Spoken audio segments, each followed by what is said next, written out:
네, 이번 순서는 정치사회적인 이슈를 분석해보는 뉴스앤 이슈입니다. 매주 수요일 함께하는 두 분이죠. 최진봉 교수, 장성철 소장 두 분 나오셨습니다. 어서 오십시오. 안녕하세요. 안녕하세요. 네, 한반도 상황 아주 심상치 않습니다.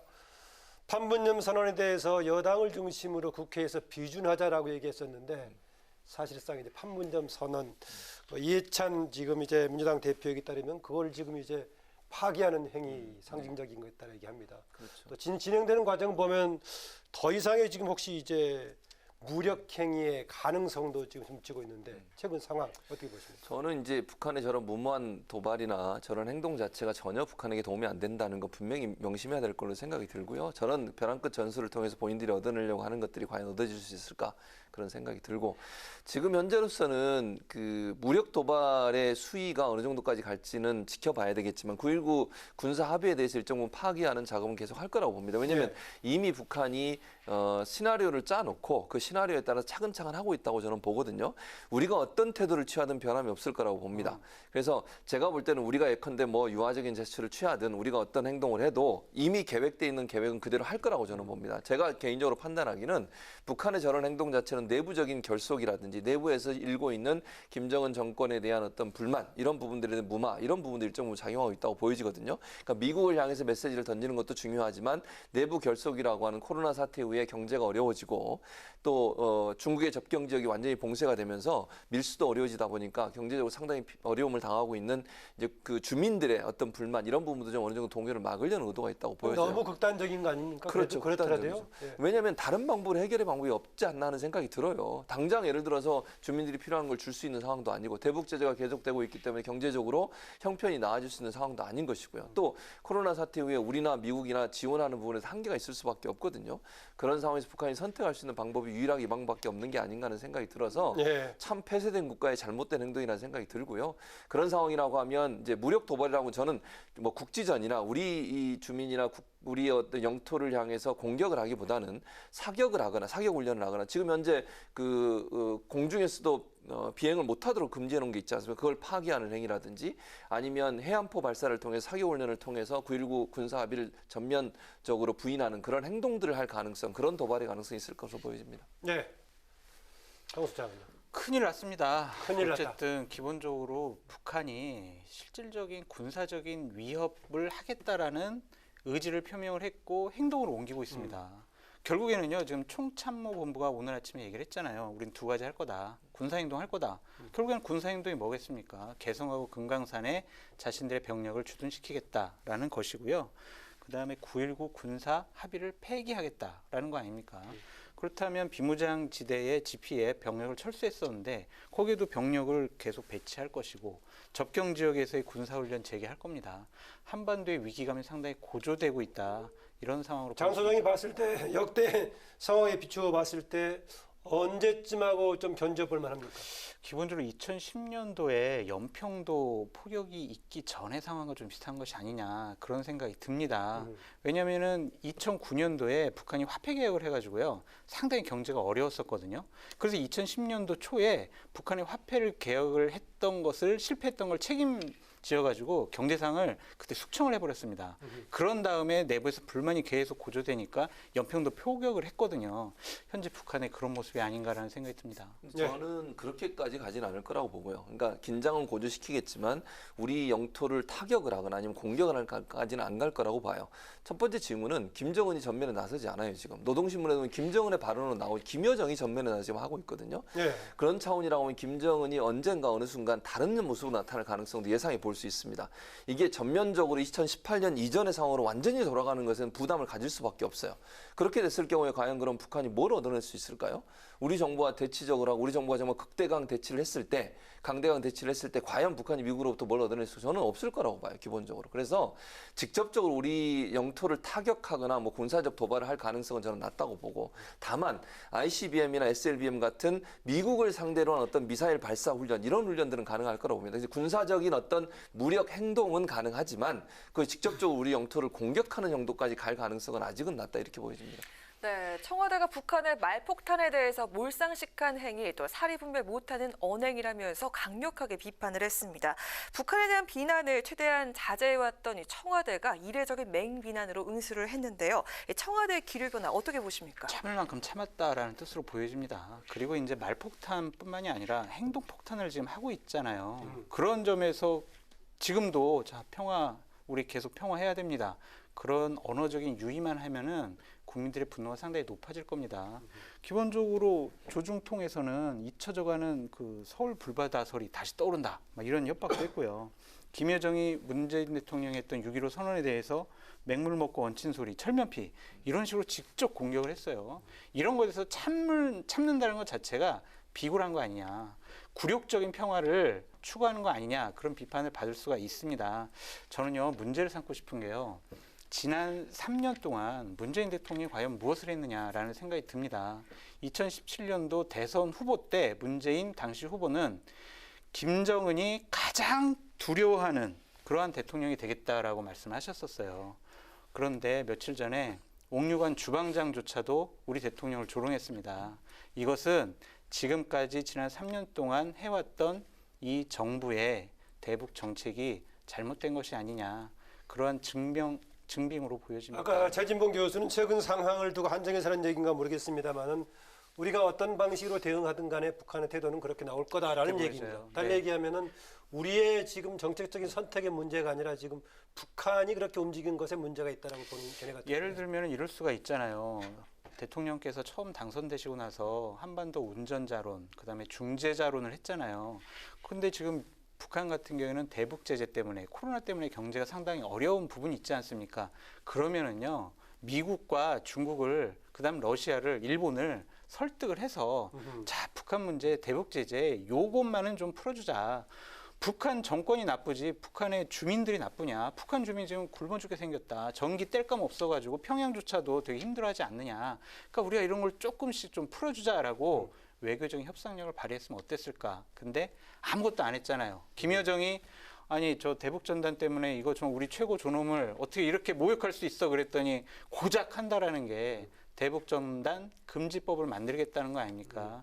이 정부가 과연 대북 문제에 대해서 계획이 있느냐, 그런 의구심까지 듭니다. 저는 뭐 그렇게 생각하지 않고요. 이제 문재인 정부 들어서 사실 대북 정책이 많이 발전했고 한반도 평화 프로세스를 많이 진전시켰어요. 근데 북한이라는 나라가 갖고 있는 특성을 우리가 봐야 돼요. 북한은요, 우리가 상식적으로 생각하는 그런 판단과 생각을 하는 조직이 아니에요. 아까도 말씀드렸지만 저는 북한의 이런 호전적인 도발이 결국 내부 문제와 연관돼 있다고 저는 보거든요. 물론 외부 문제가 전혀 없는 건 아니지만 내부적인 문제들을 타개하는 방법을 본인들은 다른 방법으로 찾을 수가 없어요. 그리고 독재 권력이라고 하는 것이 견제를 늘 받게 되고 뭔가 내부적으로 불만이 있을 때 그것이 폭발해서 본인들에게 위협적인 상황으로 오는 것을 막기 위해서는 외부의 적을 만들고 그 외부의 적에게 공격하는 모습으로 갈 수밖에 없는 거거든요.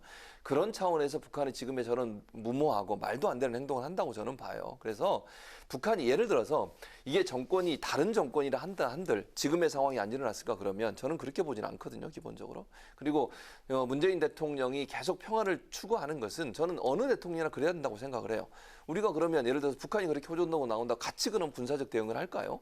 그건 아니라고 보거든요. 그러니까 북한이 군사적으로 도발해 오면 거기에 대해서 우리는 정확하게 대응하고 군사적 도발에서는 정말 강력히 대응해야 됩니다. 만약에 우리 영토를 침범하거나 우리 영토를 공격한다면 우리도 당연히 거기에 상응하는 2배, 3배의 공격을 해줘야 돼요. 그러나 그런 상황이나 북한이 저런 도발을 하더라도 우리는 인내하면서 가능한 한 평화적으로 문제를 풀 수 있는 노력들을 해야 한다고 저는 봅니다. 그래서 또 하나는 아까 이제 장수장이 지적하셨던 부분, 예컨대 우리 정부가 다른 나라를 설득해서 지원하게 해라. 그게 네.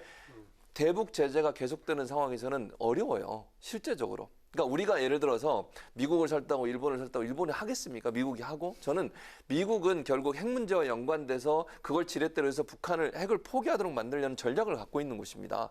우리가 한다고 해서 미국이 과연 들어줄 것 같아요? 우리가 당연히 했겠죠. 우린 노력 많이 했습니다. 그런데도 불구하고 미국이나 일본은 핵 문제 해결 안 되면 이 문제 절대로 해결될 수 없다고 하는 지렛대로 활용하고 있기 때문에 한계가 있을 수밖에 없었다, 이렇게 보여집니다. 네, 우리가 노력을 했지만은 뭐 이렇게 여러 가지 옵션이 걸려 있기 때문에 택할 수 있는 무기에 제한이 있었다는 얘기네요. 근데 그런 한계를 극복하라고 대통령이 뽑아줬고 그다음에 그 정말 많은 전문가와 많은 예산을 들여서 통일부, 외교부 이런 행정부를 유지하고 있잖아요. 그러니까 이게 어려우니까 우리가 못한다라는 것은 변명일 수밖에 없는 것 같고요. 민주당과 대통령께 좀 말씀드리고 싶은 게 있는데 예. 대통령 진짜 얼마나 지금 어깨가 무겁겠습니까?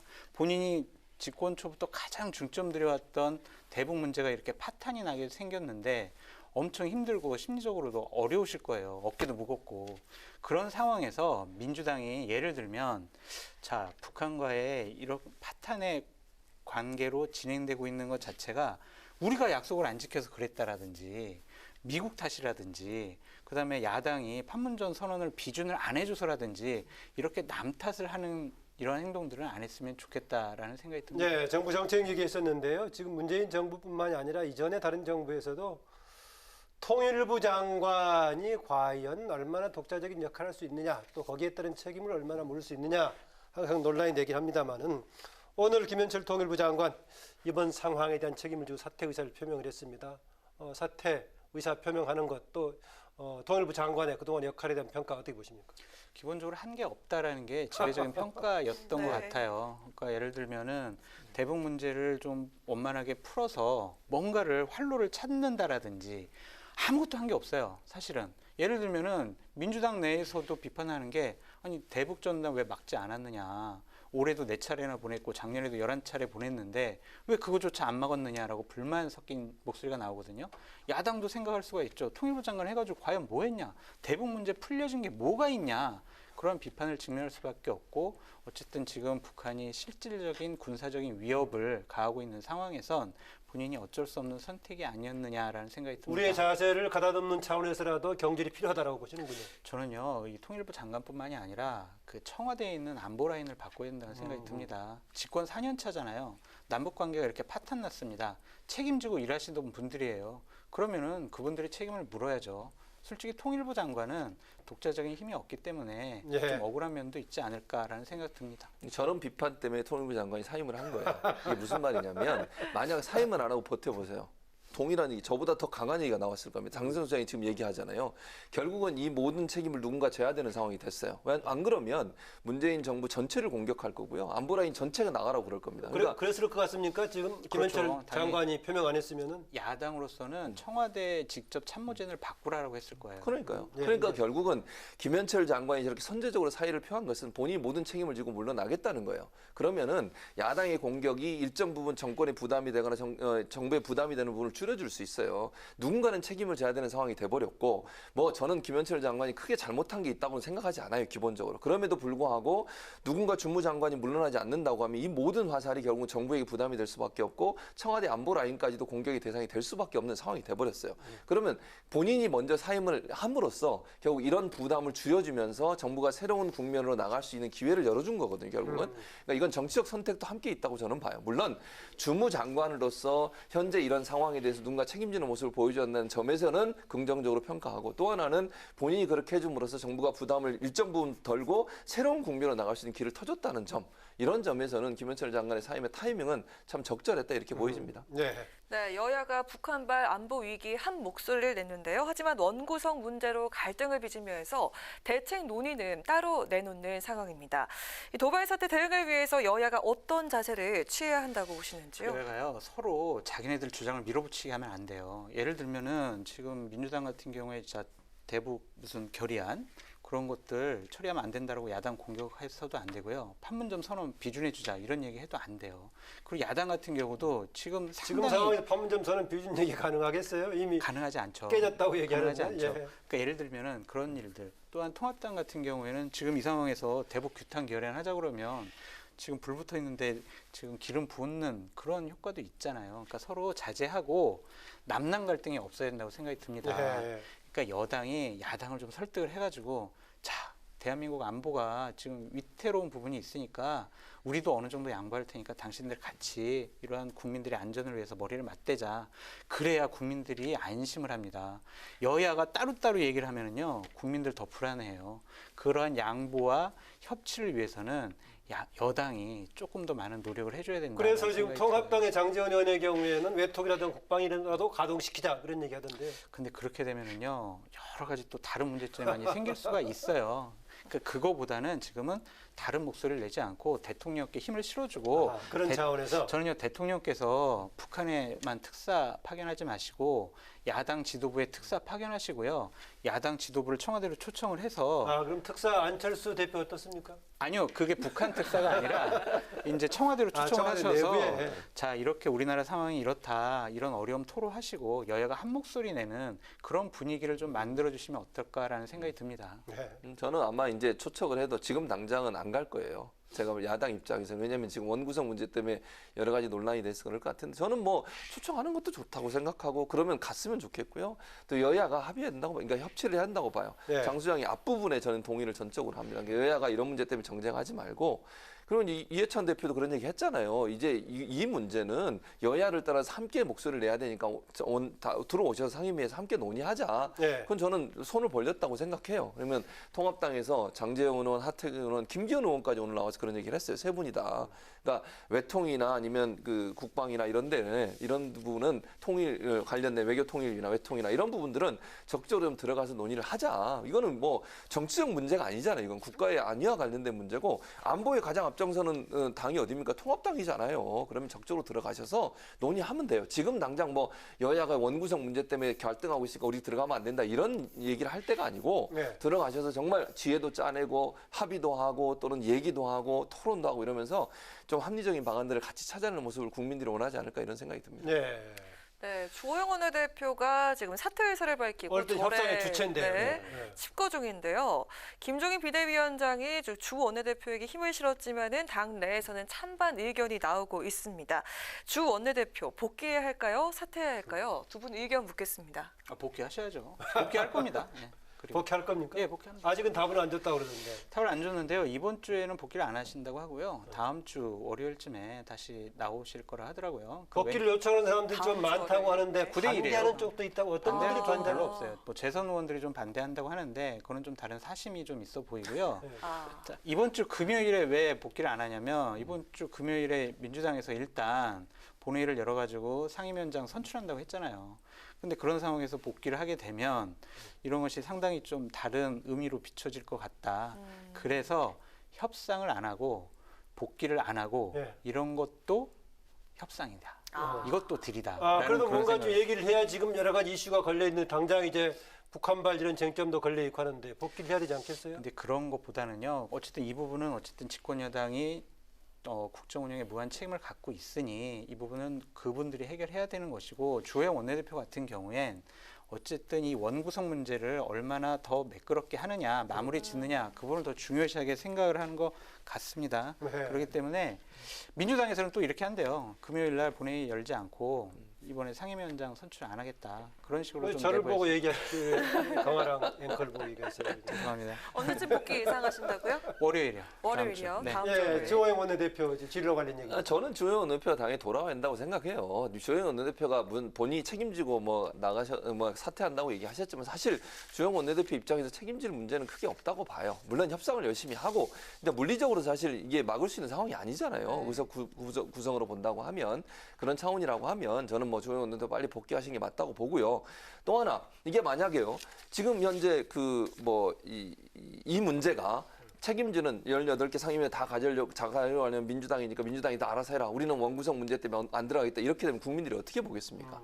정치적 이해관계 때문에 결국은 국가의 가장 중요한 중대사에 대해서 야당이 전혀 관심을 안 갖거나 이런 비판이 있을 수도 있다는 걸 고민하셔야 돼요. 전혀 외통이나 국방이 안 들어가셔가지고 만약 이걸 민주당이 알아서 다 해라. 너희 책임지고 무한 책임져라. 이러면서 우리는 원구성 제대로 될 때까지는 절대로 국회 안 들어가겠다. 이렇게 됐을 때 과연 여론이 통합당에 대해서 긍정적일 거냐? 저는 아니라고 보거든요.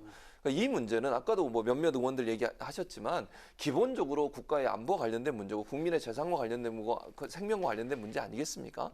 이런 문제는 초당적으로 협력하는 모습을 보여주는 것이 미래의 통합당이 국민적 지지를 얻는 데 도움이 되는 판단이다 이렇게 생각을 합니다. 네, 지금 얘기하시는 대로 외통위 국방이 문제 걸려 있고요. 지금 얘기하시다가 그러려면은 전제 조건이 있어요. 국회의장 독단적으로 상임위원들을 배치를 했잖아요. 그러니까 네. 상임위원장은 뭐 나중에 생각하더라도 예, 왜 지금 통합당- 사용계 내신 분들 얘기인가요? 네, 네. 그분들에 대해서는 당의 요청에 의해서 다시 재배치를 해야 되는 최소한의 성의 표현을 하셨으면 좋겠다라는 생각이 듭니다. 구성의 표시요. 그런데 아까 지금 얘기한 대로 지금 당장 이제 남북 관계, 특히 북한발 이슈가 터졌기 때문에 외통위 국방위 이런 가동도 필요하지만은 3차 추경 관련하려면은 그렇죠. 예결이 가동이 돼야 되는데 네. 지금 현재 예상으로는 통합당 쪽 예결위원장 이렇게 지금 배정을 생각하고 있단 말이죠. 그렇죠. 민주당에서 그러고 그런데 있죠. 네.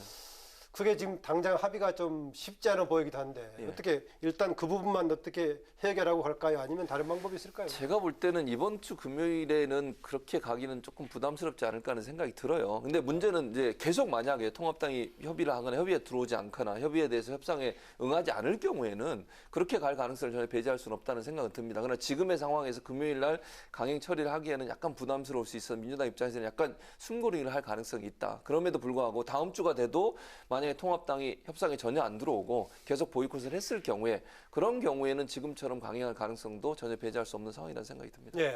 그러니까 내일 아침이 변곡점이 될 것 같아요. 아침에 왜요? 내일 아침에 초선 의원들이 집단 총회를 하겠답니다. 근데 초선 의원들은 되게 지금 강경파들이 많거든요.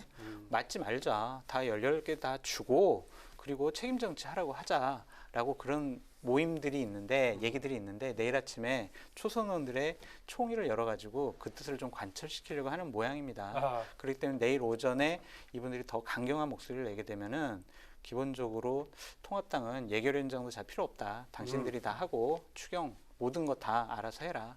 그렇게 결정할 것 같습니다. 야 그렇다면 저 강경투쟁에다가 강경투쟁으로 해서 국가의 일을 소홀히 하는 것은 아니다. TF 구성에서 가동한다라고 하는데 실제로 국회 상임위를 거치지 않고 일한 국회에 어떤 방식으로 기여할 수 있나요? 되게 곤혹스러운 부분이에요. 방법이 없어요. 국회 회의에 참여하지 않으면 아무런 의사결정을 할 수가 없지 않습니까? 그렇기 때문에 일단은 TF를 가동을 하더라도 결국엔 이 상황이 좀 더 위기 상황으로 올맞지게 되면 복귀할 수밖에 없지 않을까라는 생각이 듭니다. 저도 그렇게 생각해요. 그리고 그렇게 해야 된다고 생각하고요. 그리고 보이콧이라는 용어를 쓰지 말아달라고 통합당 쪽에서 얘기합니다. 예, 그렇게 얘기하는데 근데 실제적으로 지금 보이콧을 하고 있는 거잖아요. 어쨌든 네. 회의에 들어오지도 않고 어쨌든 국회의원이 뭐 물론 정치적으로 당의 여러 가지 입장을 고려해서 그렇게 한다고 생각할 수 있지만 그거 자체 국민들이 볼 때는 그렇게 좋게 보이지 않아요. 기본적으로. 복귀하는 것 빼놓고 특별한 다른 카드가 없다. 다른 통합당에. 카드는 없죠. 그러니까 복귀를 하는 거 말고는 다른 카드가 없어요. 그러니까 다른 상임위는 안 들어가더라도 지금의 이 상황을 봤을 때 외통이나 국방위를 들어가지 않는 것 자체가 일하는 국회에 반하는 모습의 프레임에 갇힐 수 있어서 저는 통합당이 도리어 여론적으로 상당히 안 좋은 상황에 빠질 수 있다는 위험성도 있다는 겁니다. 모르신 말씀이에요. 근데 기본적으로 여당의 역할은요, 야당에게 양보하는 거예요. 양보해가지고 회의 안 들어온다 그러면 붙잡아가지고 회의 들어오게 꼬셔야 됩니다. 근데 지금 현재 그런 상태처럼 주장에 대해서 보통 때 우리 그 최진봉 교수는 어떻게 답을 합니까? 여당이 잘해야 된다는 이야기에 대해서. 야당이 굳이 뭐 부리지 말라고 그렇게 얘기하시죠. 근데 기본적으로 이런 국가적인 어려움이 있잖아요. 그렇다면 여당이 양보를 해가지고 야당이 국회 복귀하도록 하나의 명분을 줬으면 좋겠다는 생각이 듭니다. 결국엔 법사위원장 문제인데요. 법사위원장 윤호준 사무총장 사임계를 내고요. 다시 그냥 본회의에서 선출하면은 원만한 21대 국회 출발을 볼 수 있을 것도 같습니다. 장성철 소장의 건설적인 제안 어떻게 생각하십니까? 그러니까 전혀 그 가능성이 없는 얘기고요. 제가 볼 때 그거 말고 다른 방법으로 해결한다고 생각을 해요. 그러니까 지금 이제 통합당 입장에서는 여러 가지 지금 말씀하신 법사위가 가장 큰 문제지만 법사위 운영을 제대로 할 수 있도록 하면 된다고 저는 생각해요. 지금 이렇게 뽑아놓은 거를 다시 사임을 하고 뽑는다. 이거는 제가 볼 때 거의 가능성 제로에 가깝다고 저는 보고요. 다만 이제 예결이나 아니면 다른 중요한 상임위들을 이제 통합당이 좀 하고 법사위 운영에 있어서는 일정 부분 좀 다른 방법으로 해결할 수 있는 방안들을 찾는 것이 현명한 방법이 아닌가 이런 생각이 듭니다. 근데 어쨌든 야당은 법사위원장 자리를 안 주면은 이 부분에 대해서는 합의 볼 생각이 전혀 없습니다. 이렇게 공격할 수가 있죠. 자, 북한의 위협이 증대되고 있다. 국민의 생명과 안전이 되게 위협받고 있다. 국민의 생명과 안전보다 법사위원장 자리가 여당은 그렇게 더 중요하냐. 이런 식으로 공격할 수가 있어요. 현재 통합당 기준으로 보자면 장성철 소장 정도 입장은 원곤파 입장입니까? 어떻습니까? 강경한 거죠. 강경한 네, 이 부분이요. 네, 법사위원장 아니면 다 받지 말자라고 되게 강경한 분들이 많대요. 이 부분이 제일 강경한 필요하다. 부분입니다. 네. 그러니까 반대로 얘기하면 또 반대로 얘기할 수 있어요. 야당은 법사위장이 그렇게 중요해서 이렇게 국가 중대 사항에 보이콧하고 안 들어오냐 이렇게 비판을 받을 수도 있는 거거든요. 네. 그러니까 그 자리가 그렇게 중요한 문제냐 하는 문제는 양쪽 다 논란이 될 수 있는 부분이라는 생각이 듭니다. 네, 두 분 고맙습니다. 고맙습니다. 네, 지금까지 최진봉 성공회대 교수, 장성철 건강과 논쟁 정책센터 소장과 함께했습니다.